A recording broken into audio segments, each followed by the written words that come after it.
Hi everybody, welcome to another episode of Into the Dojo. Today I'm very excited to have Espree Devora. She's the author of the Outsourcing Cheat Sheet and also the founder of Save Business Time. Espree, thank you so much for joining us today, really appreciate it. I'm so excited to be with you right now. Awesome, awesome. So you specialize in outsourcing, and that's such like a hot topic with entrepreneurs and It business is. folks, right? Especially today. Can you Yeah. tell us a little bit more about the concept of outsourcing, and what are some of the most like common misconceptions, and also some of the best practices people can do when they think about outsourcing some aspects of their business? Sure. I think the word outsourcing kind of intimidates people. They automatically think India or the Philippines or they think about American jobs being lost or something like that. And that's just not what outsourcing means to me. To me, outsourcing means essentially being a master delegator, like really thinking about what can I delegate every day and how best to delegate it and to whom. And so what I do, and this is what I think is like most people think, well, if I want to start outsourcing, who do I outsource to? But that's like tons of steps ahead. Before you even start thinking about who to outsource to, it's what's my state of mind in outsourcing? Because even and I've been outsourcing for over a decade now, like have to remind myself every morning, what tasks did I put on my plate today? And what really of those tasks can be outsourced? And then once I decide what really can be outsourced, and maybe there's some tasks that I even enjoy doing, but it's just not the best use of my time because all of us have the same amount of time available to us Right. and like there's nothing we can do about it. So if I spend an hour on task A, that's just an hour spent period and I'm not going to have as much time for task B. So I have to decide which one I want to spend my time on more. So once I decide, what task that I want to outsource, then it's about how to create the best instructions to outsource those tasks. And that's about integrating use of video. And I wrote a great blog post about this once. And I'm happy to give the tips, but it's utilizing like step by step by step, and then also integrating video from something like Screencast. It has a program called Snagit, and that's what I use on a daily basis. So I do a screencast, which is essentially recording your computer screen with Snagit, and then Right. I upload it to Screencast, and then I have the step by step written out tips. So there's no confusion whatsoever. And and then I assign it to somebody, and then that's a whole nother step of how to find the right person. Oh, that's And I great. use everything from Zirtual to Odesk to Craigslist to TaskRabbit. I mean, there are so many different outsourcing services, or they're also called virtual assistant services, or putting together a remote team. And the one thing that I get from a lot of people, they ask me, is which is the best service to use? And I think that's the trick. It's about knowing which service is right for each type of task, right? Because I wouldn't necessarily use Zirtual for the same kind of task that I would use for a service like Fancy Hands. Or the same kind of thing that I would find someone on Odesk. So it's about really understanding, and that's what I get into when I work with people, how to outsource is one, how to know what tasks to delegate, what can be delegated, and really how to think about their lives and give up a little bit of that control in a comfortable way. And as entrepreneurs, we all love control, right? Right. Two, how to assign that task, and then three, who to assign it to. Very, very interesting. And like I think you make a great point. Like outsourcing, the word outsourcing I think has like a negative connotation to a lot of It people, does, right? yeah, And like I think you make a great point where we shouldn't think of it as outsourcing. Like the better word is delegating, right? totally. But delegating isn't sexy, right? That's Right. like not a sexy word right now. Right, So, especially yeah. like in the tech space, like outsourcing, it's almost like it's considered negative because you're actually like going outside of your in-house capabilities, and you're going and you're hiring people, and the quality of the Right. work is less. So, what are maybe some quick tips that you can tell some entrepreneurs watching this if they really need to go out and outsource? First of all, Right. to let them know it's okay to outsource. Like, forget Right. about all those negative connotations; Right. they're ridiculous.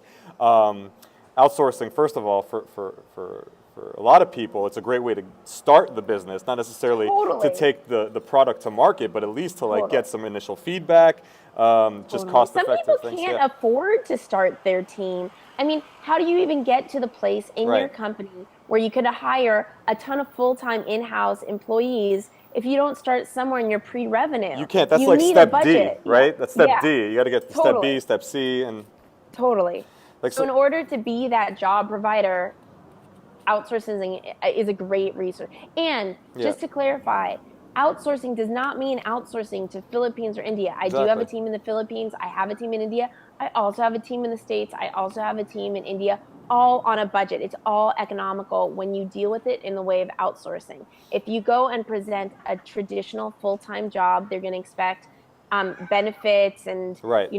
full-time hours, full-time salary that is normal. Hmm. If you deal in the framework of outsourcing, then everything is more economical. What's a great like barometer that people can have when they filter out different candidates when they want to outsource? And they have when you outsource, a lot of these sites basically you list the job and you list the budget and you get like a bunch of bids and you try to pick the best person that you feel fits the need. Right. What are some of the tips that maybe you can give some people with outsourcing in a way to Totally. choose their providers?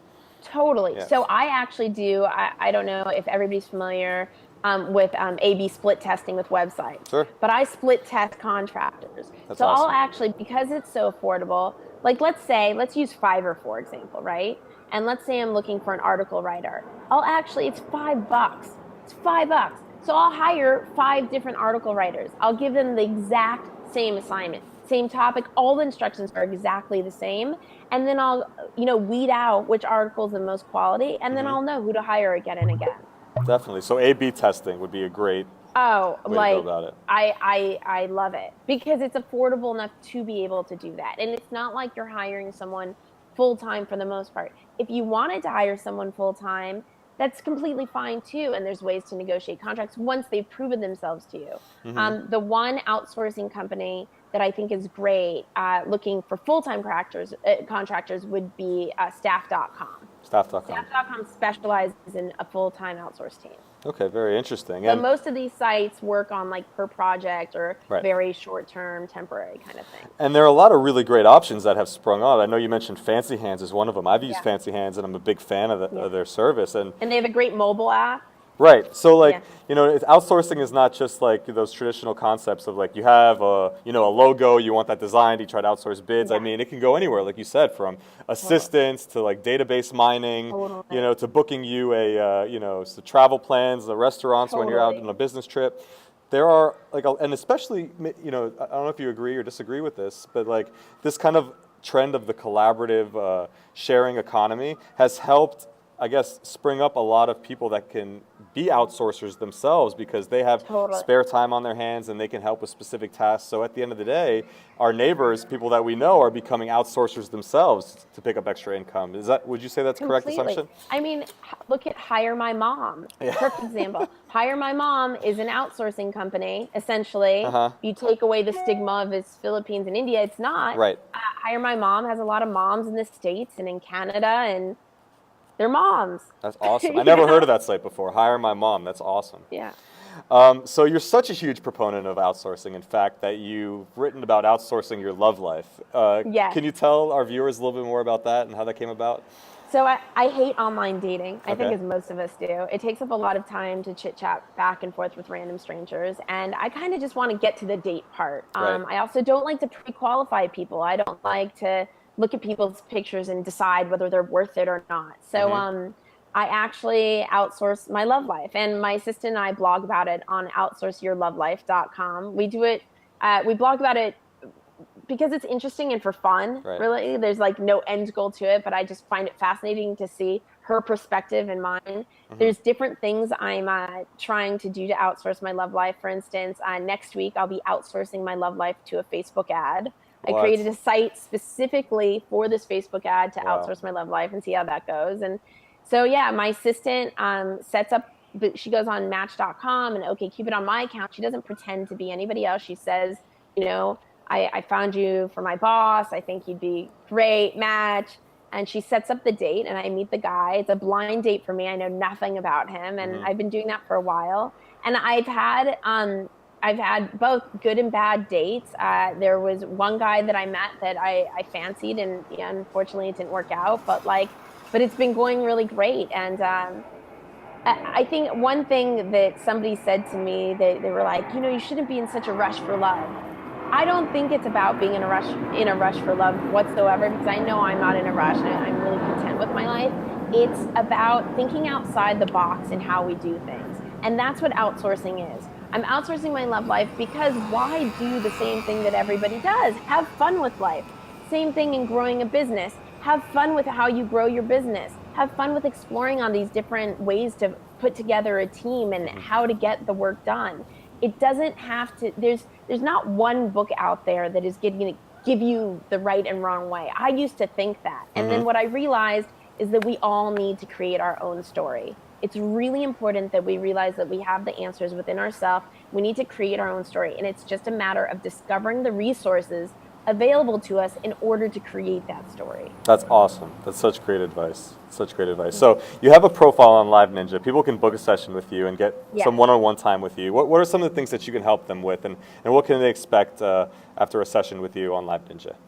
Totally. Well, we'll go through, remember I talked about the 1, 2, 3. So we'll go through an analysis of like what you can delegate. Like, because a lot of people are really confused about what is even possible to delegate. Right. So things that you don't think you could delegate, like I'm very familiar with the resources that you could delegate it to. Plus, I've already vetted all the resources. So it's like you don't have to find the wrong people because I've done the hard part. I teach you how then to give instructions to your outsourced team and build the team as you're like delegating all the tasks. And then I even like help you find the right people to do the work for you. We do it together so you don't feel alone in the process. So it's not like you're out there in the wild, you know, oh my gosh, how do I talk to this random person to design a website for me from the Ukraine? It's like, I already have your back. I've already worked with so many contractors, and you'll probably just end up, you know, working with someone that I've worked with already for 10 years because I've worked with so many people at this point. But great. I show you how to do it for yourself as well. That's so awesome. I actually know right off the top of my head as you're describing it, I know 3 people that I'm going to send your way right away after we get off this interview. So thank you so much. Really appreciate it. We're going to put links to both your website and to your LiveNinja profile underneath the video so you guys can check out and book a session with Espree. And please update us when you can, maybe after the experiment with the Facebook ad is done. Maybe write a comment on this blog post and let us know if it was a success or a horror story. We'd be really anxious to hear how that went. You got it. I'm so excited to have discovered LiveNinja. You guys are amazing, and you're creating so much awesome opportunity for all the entrepreneurs out there. I'm just stoked to be a part of it. Oh, thank you so much. I appreciate it. Espree, thank you so much, and we'll be sending a lot of people your way. Thanks. All right, take care.